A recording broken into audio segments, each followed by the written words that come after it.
All right, today we're going to tackle one of the biggest questions out there in the workplace. A topic that's filled with both a ton of excitement and a whole lot of anxiety.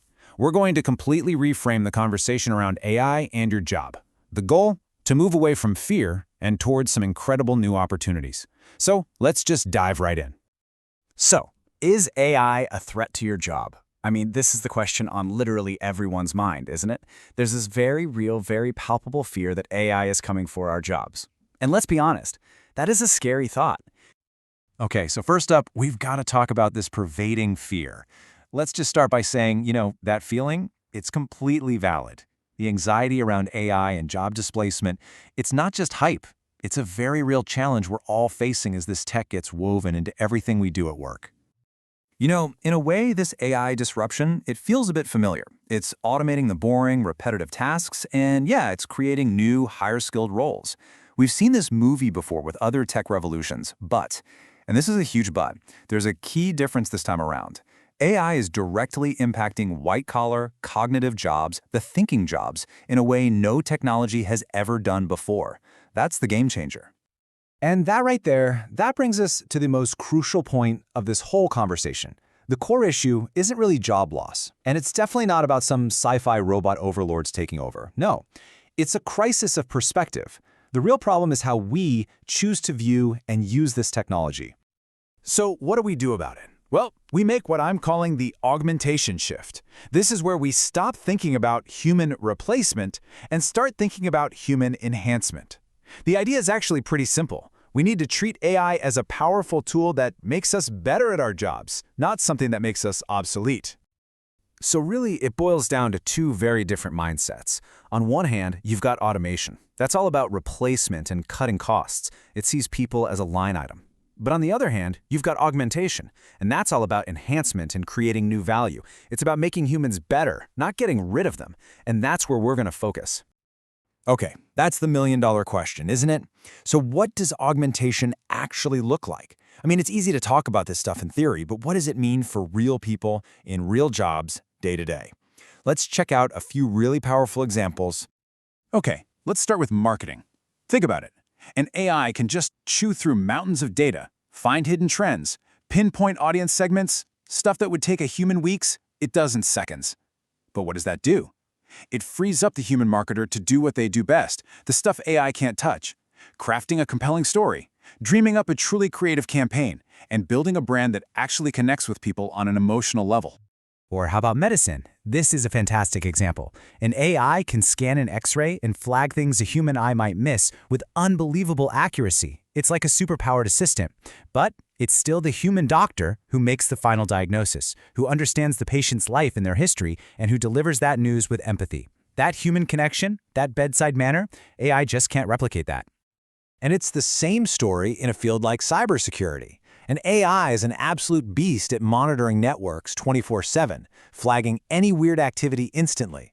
But it's the human expert who looks at that flag and says, okay, what is this really? Who understands the bigger picture and who develops the smart strategic response to shut it down. You see the pattern here, right? In every case, the AI is the tool, but the human is the strategist. Okay, so this all sounds great, but how do you actually build a workplace like this? Well, that's where we get into the leader's playbook. We've got 4 key human-centered strategies to make this a reality. So here's the roadmap. 4 strategies for an augmented future. We're going to talk about redesigning jobs, investing in reskilling, creating new roles, and advocating for policy. Let's get to it. Strategy number 1, redesign jobs for collaboration. This is all about being proactive, not reactive. Don't just wait for a role to become obsolete. Instead, you get ahead of it and redesign it for human-AI teamwork. This means putting a premium on uniquely human skills like empathy and critical thinking. It means getting your hands dirty with pilot programs like AI acceleration squads and, this is key, getting your employees involved right from the very beginning. And here is the single most powerful question a leader can ask their team. How can we use AI to eliminate 70% of the repetitive tasks in your role so you can focus on the 30% that really matters? You see what that does? It completely shifts the conversation. It's no longer, my job is threatened. It becomes, my job is being upgraded. You're inviting your team to build their own future with you, a future where they get to focus on the most interesting, most valuable parts of their work. All right, strategy number 2, and this one is an absolute non-negotiable. Invest heavily in reskilling. This isn't just a nice to have, it's essential. We're talking about developing AI literacy programs for everyone, from the front lines to the C-suite. It means creating super clear learning pathways for specific AI tools, and maybe most importantly, building a culture where it's okay to experiment, to try things, and even to fail a little on the way to learning. And this right here is maybe the most important takeaway for every single person listening. The most valuable worker won't be replaced by AI, but by a person who uses AI more effectively. Let that sink in. The threat isn't the technology. The real threat is being left in the dust by someone else who figures out how to use it better. The opportunity then is to become that person. Okay, on to strategy number 3. Lead the creation of new jobs. We hear so much about job loss, but AI is also a massive job creator. I mean, think about it. Roles like AI integration specialist, prompt engineer, AI governance officer. These jobs literally did not exist just a few years ago. The challenge for leaders is to get ahead of the curve and start creating these new roles inside their own companies. And for our final strategy, number 4, we've got to look beyond the walls of the company. A business doesn't operate in a vacuum, right? So leaders have a real responsibility to advocate for supportive policies. That means working with educators to share data on what skills are actually needed. It means supporting things like apprenticeship programs.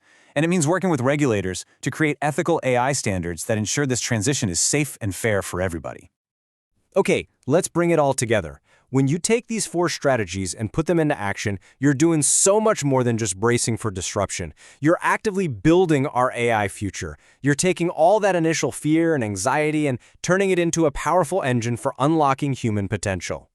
Because that's the real goal here, a strategic, people-first vision that sees AI not as a replacement for us, but as a path to making humans even better at what we already do best. It's about using technology to become more creative, more strategic, and, well, ultimately more human in our work. So, I'll leave you with this final question, and it's for you. Because this isn't just about what big companies or leaders are going to do, it's about what each one of us does. So, how will you use AI to become better at what you do best? The future isn't something that just happens to us, it's something we build. Thanks for tuning in.